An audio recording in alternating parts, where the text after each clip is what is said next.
Hello everyone, I am Anshu Jain. Welcome to my channel dedicated to aim. आज हम discuss करेंगे CTET के all question paper. आज मैं लेकर आई हूँ सीटेट 2018 ऑल क्वेश्चन पेपर। जैसा कि आप सभी जानते हैं सीटेट 2020 कितना नजदीक है और इस लास्ट मोमेंट पर हम सिर्फ प्रैक्टिस सेट सॉल्व करेंगे अपने लक्ष्य को पाने के लिए। आप सभी की जानकारी के लिए मैं बता दूं कि मैंने सीटेट को फर्स्ट अटेम्प्ट में ही क्लियर किया है और 117 नंबर हासिल किए हैं।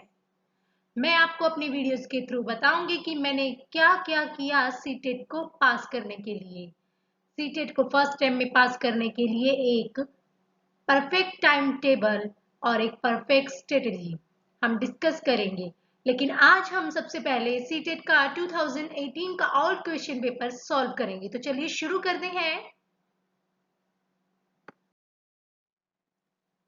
बाल विकास एवं शिक्षा शास्त्र। सबसे पहला प्रश्न देखिए, सृजनात्मकता को देश की अवधारणा से संबंधित माना जाता है। तो सृजनात्मकता क्रिएटिविटी क्रिएटिविटी नई चीज से संबंधित है। ऑप्शन देखिए, रवादार बौद्धिकता, अपसृत सोच, विविध सोच, द्रव बौद्धिकता। तो सृजनात्मकता हमेशा विविध सोच से ही संबंधित होती है। विविध सोच में नई चीजों से, अलग सोच से संबंधित है, तो जो सृजनात्मकता से ही, क्रिएटिविटी से ही रिलेट करता है।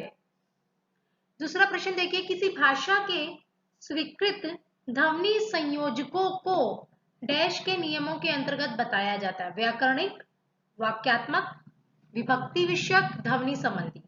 तो ध्वनि संयोजकों को ध्वनि संबंधी नियमों के अंतर्गत ही बताया जाएगा। वाक्यात्मक और विभक्ति विषयक दोनों व्याकरण में ही आते हैं। ध्वनि संयोजक ध्वनि संबंधी नियमों के अंतर्गत आते हैं। तीसरा प्रश्न देखिए, जब सोचने की प्रक्रिया किसी भाषा द्वारा प्रभावित होती है तो ऐसी स्थिति को क्या कहते हैं? भाषा निर्धारित, संज्ञानात्मक पक्ष, सामाजिक भाषा उद्धृत, संस्कृति प्रभावित। तो जो सोचने की प्रक्रिया भाषा द्वारा प्रभावित हो रही है तो वह स्थिति भाषा निर्धारित ही होगी, ना तो कॉग्निटिव होगी, ना ही सोशल होगी और ना ही संस्कृति से प्रभावित होगी। भाषा द्वारा जो सोच प्रभावित हो रही है वह भाषा निर्धारित नियम पर ही आधारित है। अपने अनुभवों और सुझावों के आधार पर उपकरणों में खराबी के कारण की परिकल्पना, इमेजिनेशन कर परीक्षण कर रवि उपकरण की मरम्मत करता है। वह उपयोग करता है कलन विधि का, मानसिक दृढ़ता का, अनुमानी विधि का, अंतर्दृष्टि का। तो वह कलन विधि का प्रयोग करता है क्योंकि कलन विधि गणनीय समस्याओं का समाधान करने के लिए प्रयोग की जाती है और कलन विधि में आकलन, विश्लेषण और तर्क का सहारा लिया जाता है। अगला प्रश्न देखिए, दिव्या अक्सर निर्देशित कार्यों को छोटे छोटे हिस्सों में विभाजित कर आसान बना लेती है। वह उपयोग करती है द्वितीयक विस्तारण विधि का, उपलक्ष्य विश्लेषण विधि का, क्रियात्मक जड़ता नियामक विधि का, कम करने की विधि का। तो वह यूज करती है उपलक्ष्य विश्लेषण विधि का, क्योंकि इसमें क्या होता है, इसमें काम को छोटे छोटे हिस्सों में बांट लिया जाता है और फिर उन्हें संपूर्ण किया जाता है, जिससे काम करना आसान हो जाता है। अगला प्रश्न देखिए, पुरुष और महिला की भूमिकाओं का निर्धारण समाज करता है। यह कथन बताता है कि लैंगिक एक आनुवांशिक प्रतिभा है, लैंगिक एक अंतर्ज्ञानी अवतरण है, लैंगिक एक सामाजिक अवतरण है, लैंगिक एक अंतर्निहित अवतरण है। तो लैंगिक एक सामाजिक अवतरण है। जो जेंडर ब्यास जो सोच हमने बना रखी है वो हमारी सोशल थिंकिंग है, हमारा एक सामाजिक अवतरण है। क्रेडिंग, कोडिंग, अंकन और क्रेडिट संचय प्रणालियां डैश के कुछ उदाहरण हैं। कक्षा में बच्चों की स्थिति की निरूपण विधि, आलेख पत्र में अकादमिक प्रगति को दर्शाने के लिए जो रिपोर्ट कार्ड में बच्चों की एनुअल रिपोर्ट दी जाती है, अधिगमकर्ताओं की उपलब्धि के आंकलन की गणन विधि, परीक्षा के उत्तर पत्रों के मूल्यांकन की प्रक्रिया। तो इसका सही उत्तर है अधिगमकर्ताओं जो हमारे स्टूडेंट्स हैं, जो लर्निंग कर रहे हैं, उनकी उपलब्धि के आकलन की, उनकी उपलब्धि के जो ऑब्जर्वेशन और जो हमने रिजल्ट उसका निकाला है उसकी गणन विधि, कि बच्चा कैसे परफॉर्म कर रहा है कैसे नहीं, हम उनके लिए ग्रेडिंग, कोडिंग, अंकन और क्रेडिट संचय आदि प्रणालियां इस्तेमाल करते हैं। अधिगमकर्ताओं की उपलब्धि का आंकलन शिक्षकों की सहायता करता है। अधिगमकर्ताएं वही हमारे स्टूडेंट्स की उपलब्धि का आंकलन शिक्षकों की किस चीज में सहायता करता है? शिक्षण अधिगम विधियों की प्रभावशीलता का मूल्यांकन करने में, कक्षाओं में अधिगमकर्ताओं के क्षमता समूह बनाने में, शिक्षण के लिए गतिविधियों की सूची तैयार करने में, अधिगमकर्ताओं के प्रदर्शन का रिकॉर्ड रखने में। तो इसका सही उत्तर है अधिगमकर्ताओं के प्रदर्शन का रिकॉर्ड रखने में, क्योंकि हमने बच्चों की जो रिपोर्ट शीट बनानी होती है, अधिगमकर्ताओं की उपलब्धि का जो आकलन, जो हमने उनका मेजरमेंट करना होता है, जो हमने उनको एग्जामिन करना होता है, वो हमें अधिगमकर्ताओं के प्रदर्शन का रिकॉर्ड रखने में मदद करता है। समावेशी शिक्षा डैश के सिद्धांत पर आधारित है। समानता एवं समान अवसर, सामाजिक अस्तित्व एवं वैश्वीकरण, विश्व बंधुता और सामाजिक संतुलन। तो समावेशी शिक्षा हमेशा समानता और समान अवसर के सिद्धांत पर आधारित है कि सभी जो विद्यार्थी हैं वे समान हैं और सभी को समान अवसर मिलने चाहिए। दिव्यांगजन अधिकार अधिनियम वर्ष डैश में लागू किया गया।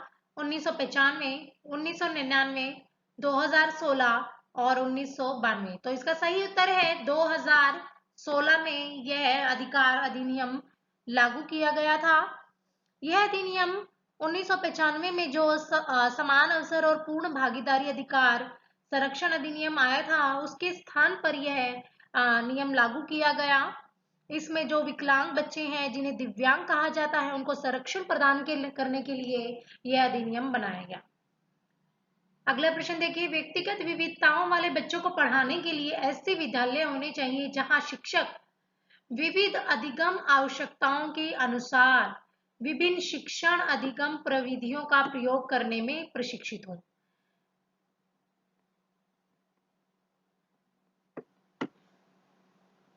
विशिष्ट व्यक्तिगत विविधताओं वाले बच्चों को पढ़ाने के लिए प्रशिक्षित हों, बच्चों को समरूप अधिगमकर्ता बनाने में प्रशिक्षित हों, व्यक्तिगत विविधताओं के आधार पर वर्गीकृत की गई कक्षाओं के विभिन्न वर्ग को पढ़ाने में समर्थ हों, पढ़ा सके उन्हें। तो इसका सही उत्तर है विशिष्ट व्यक्तिगत विविधताओं वाले। जो बच्चे विशिष्ट आवश्यकताओं वाले होते हैं, विशिष्ट व्यक्तिगत विविधताओं वाले होते हैं, उन बच्चों को पढ़ाने के लिए वे शिक्षक प्रशिक्षित हों, ट्रेंड हों। तो उसके लिए ऐसे विद्यालय होने चाहिए। अगला प्रश्न देखिए, निःशुल्क एवं अनिवार्य बाल शिक्षा अधिकार अधिनियम 2009 दिव्यांग बच्चों की निःशुल्क शिक्षा के अधिकारों को सुनिश्चित करता है। तो आपको हमेशा याद रखना है कि निःशुल्क और अनिवार्य जो बाल शिक्षा है वे 6 से 14 वर्ष तक के बच्चों के लिए है। तो यहाँ पर आप बिना सोचे समझे टिक कर दीजिए 6 से 14 वर्ष तक के बच्चों के लिए। विविध अधिगमकर्ताओं के लिए सुगम्य स्वरूपों में शिक्षण अधिगम सामग्रियां प्रदान करने का तात्पर्य डैश से है। शिक्षण व्यावसायिकता की सार्वभौमिकता संहिता, शिक्षण के सार्वभौमिक मानववादी दृष्टिकोण, अधिगम की सार्वभौमिक संरचना, सार्वभौमिक समावेशी शिक्षा के नैतिक विचार। तो देखिए, विविध अधिगमकर्ताओं के लिए, अलग अलग तरह के अधिगमकर्ताओं के लिए, अलग अलग तरह के लर्नर्स के लिए सुगम्य स्वरूप, जो इजिली जो अप्रोच है उनके लिए अधिगम शिक्षण अधिगम सामग्रियां प्रदान करना, जो ताकि उनको इजी तरीके से समझाया जा सके। इसका तात्पर्य है अधिगम की सार्वभौमिक संरचना से जो लर्निंग है उसकी यूनिवर्सल स्ट्रक्चर से इसका संबंध है। तो यहाँ पर उत्तर होगा अधिगम की सार्वभौमिक संरचना। सब जागरूकता एवं संज्ञानात्मक क्षमताओं का नियंत्रण, जैसे योजना बनाना, समीक्षा करना और संशोधन करना आदि डैश में अंतर्निहित है। संज्ञान बोध, संज्ञान, समायोजन और केंद्रीकरण। तो देखिए, सब जागरूकता एवं संज्ञानात्मक क्षमताओं का नियंत्रण। तो यहाँ पर देखिए संज्ञानात्मक क्षमताओं का नियंत्रण, यह शब्द आया है, ये जो कि कोग्निशन से रिलेटेड है, योजना बनाना, समीक्षा करना, संशोधन करना, ये सब कोग्निशन से रिलेटेड है। तो इसका आंसर है संज्ञान बोधन। 14वें प्रश्न का उत्तर है पहला संज्ञान बोधन। जब बच्चे प्राप्त की गई सूचनाओं की व्याख्या करने के लिए अपने अनुभवों के आधार पर सोचते हैं तो उसे डैश कहा जाता है। सृजनात्मक सोच, अमूर्त सोच, मूर्त सोच, प्रतिक्रियावादी सोच।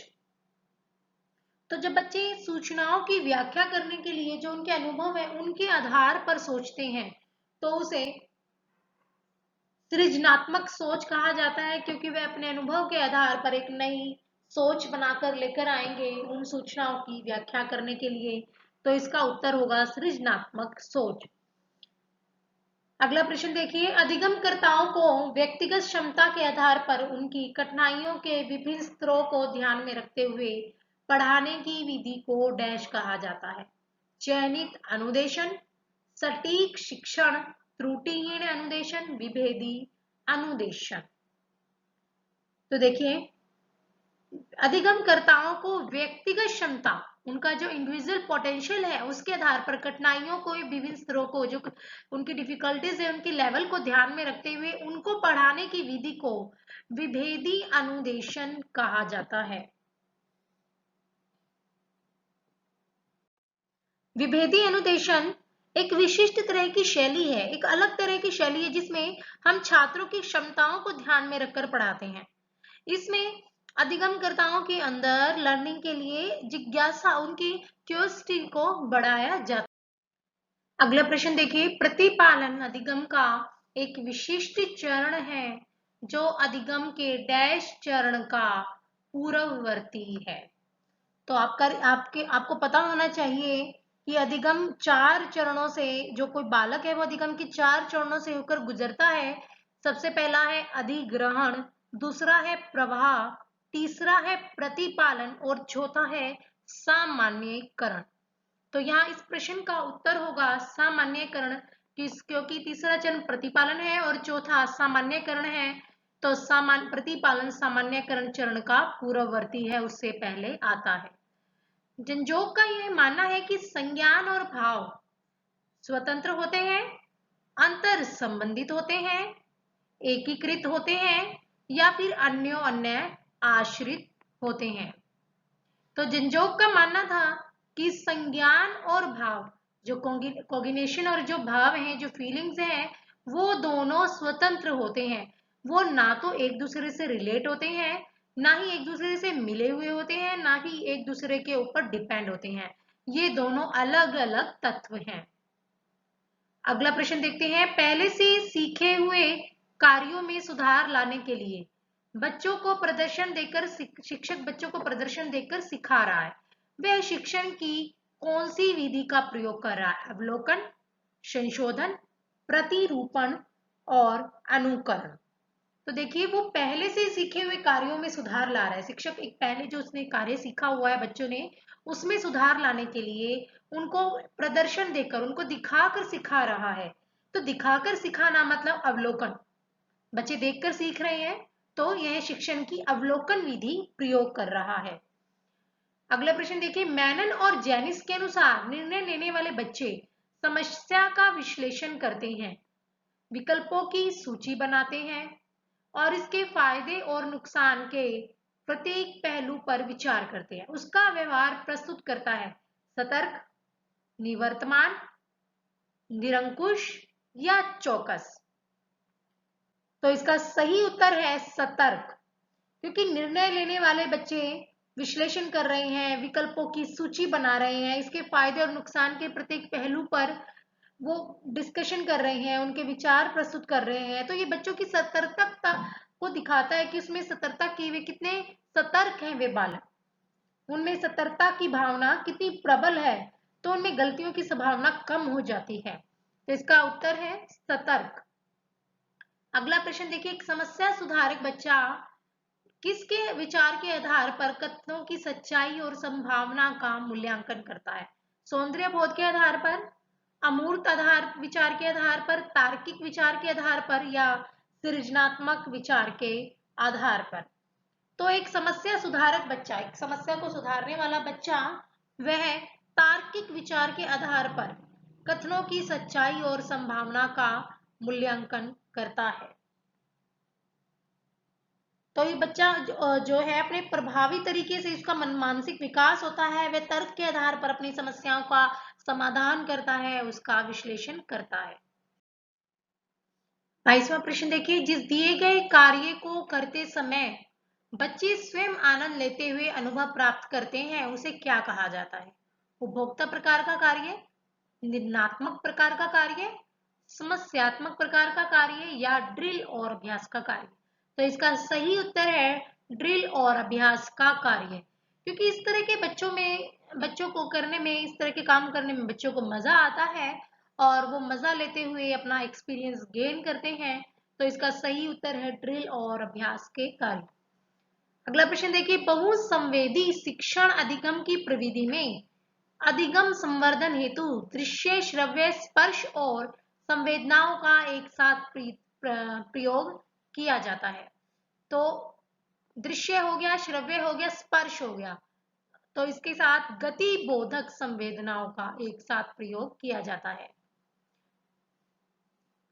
अगला प्रश्न देखिए, शरीर के केंद्रीय भाग से परिधियों या अग्रांगों की ओर विकास दर्शाता है। अग्रांगों मतलब बाहर वाले अग्र, जो आगे के अंग हैं, उनकी ओर जो विकास दर्शाता है वह है विकेंद्रीकृत विकास के सिद्धांतों को, मध्य बाह्य विकास के सिद्धांतों को, सोपानीय विकास के सिद्धांतों को, विकिरणीय विकास के सिद्धांतों को। तो ये ध्यान देने वाली बात है।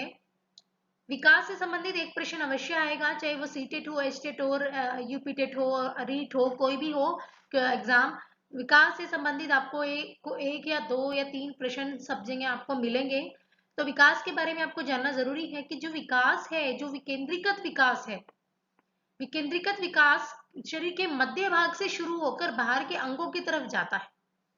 को ध्यान रखना है कि जो विकेंद्रीकृत विकास है, विकास शरीर के मध्य भाग से प्रारंभ होता है, शरीर के बीच से प्रारंभ होता है और शरीर के बाह्य हिस्से और परिधियों की ओर धीरे धीरे इसका विकास होता है। इसे यह हमारा विकेंद्रीकृत विकास के सिद्धांतों को दर्शाता है। अगला प्रश्न देखिए, स्कूल बच्चों के समाजीकरण की एक ऐसी संस्था है जहां पर प्रमुख स्थान स्कूल की दिनचर्या का होता है, प्रमुख स्थान स्कूल की गतिविधियों का होता है, प्रमुख स्थान स्कूल के शिक्षकों का होता है, तो प्रमुख स्थान स्कूली बच्चों को होता है। आपने एक चीज ध्यान रखना है, सीडीपी में हम केवल बच्चे को इंपॉर्टेंस देते हैं। तो जहां पर हम जिस ऑप्शन में हम बच्चे को इंपॉर्टेंस दे रहे हैं वही ऑप्शन राइट होगा। स्कूल बच्चों के समाजीकरण की एक ऐसी संस्था है जहां पर प्रमुख स्थान स्कूली बच्चों का होता है, क्योंकि स्कूल बच्चों के लिए ही तो होते हैं। जब आप एक शिक्षक समूह से जुड़ जाते हैं और अपने समूह के अन्य लोगों की तरह पोशाक धारण करने लगते हैं, तो आप प्रदर्शन कर रहे होते हैं समूह आज्ञाकारिता का, समूह निर्देश अनुपालन का, समूह की अनुरूपता का या फिर समूह की पहचान का। तो देखिए, जब हम एक ऐसे शिक्षक समूह से जुड़ जाते हैं जहां एक तरह की यूनिफॉर्म हम पहन लेते हैं, एक तरह की हम पोशाक, जो यूनिफॉर्म सिंबल होता है उसका प्रदर्शन कर रहे हैं हम, तो हम समूह की पहचान का प्रदर्शन कर रहे होते हैं कि हम इस ग्रुप से रिलेटेड हैं, कि हम टीचर्स हैं, हम शिक्षक हैं और हम इस समूह से रिलेटेड हैं। अगला प्रश्न देखिए, किसी वस्तु के स्थायित्व की अवधारणा प्याजे के विकास के डैश चरण में प्राप्त हो जाती है। किसी वस्तु के स्थायित्व की, तो प्याजे ने 4 चरण बताए थे विकास के, तो जहां पर वस्तु के स्थायित्व की अवधारणा का विकास हो जाता है तो वह है संवेदी गामक अवस्था। इसमें यह संवेदी गामक ये प्रथम स्टेज है, पहली स्टेज है जो 0 से 2 वर्ष के में पूर्ण होती है। बच्चा अपनी स्मृति के माध्यम से ज्ञान को प्राप्त करने की कोशिश करता है और यहाँ पर यह वस्तु के स्थायित्व की अवधारणा इस अवस्था में पाई जाती है, जो कि पियाजे के अनुसार विकास की पहली अवस्था है, संवेदी गामक। अगला प्रश्न देखिए, व्यक्तिगत शिक्षा कार्यक्रम की योजना किसके संदर्भ में बनाई जाती है? बाल केंद्रित शिक्षा कार्यक्रम, मुक्त विद्यालय शिक्षा कार्यक्रम, ई अधिगम शिक्षा कार्यक्रम, विशेष शिक्षा कार्यक्रम। तो जो व्यक्तिगत शिक्षा कार्यक्रम की योजना है, आप देखिए बाल केंद्रित, जहां भी बाल केंद्रित बच्चों को हमने, ये जो सीडीपी होती है ये बच्चों को केंद्र मानकर पढ़ी जाती है, तो बाल केंद्रित शिक्षा कार्यक्रम के संदर्भ में ही व्यक्तिगत शिक्षा कार्यक्रम की योजना बनाई जाती है।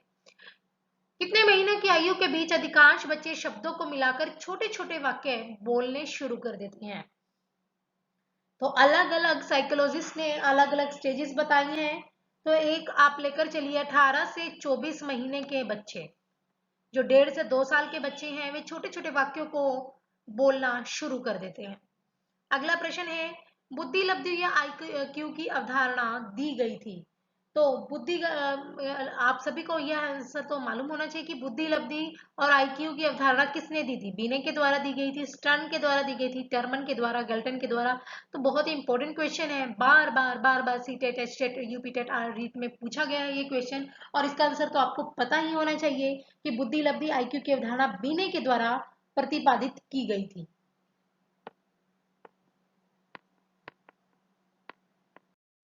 ये थे बाल विकास के 30 प्रश्न। अगली वीडियो में हम हिंदी, इंग्लिश और SST से रिलेटेड कुछ क्वेश्चन भी सॉल्व करेंगे। मेरे आने वाली वीडियोस के नोटिफिकेशन के लिए मेरे चैनल को सब्सक्राइब कीजिए, ताकि मेरी आने वाली हर वीडियो की नोटिफिकेशन आपको मिलती रहे। अगर ये वीडियो आपको पसंद आई है तो मुझे मोटिवेट करने के लिए लाइक और शेयर जरूर कीजिएगा। Bye bye.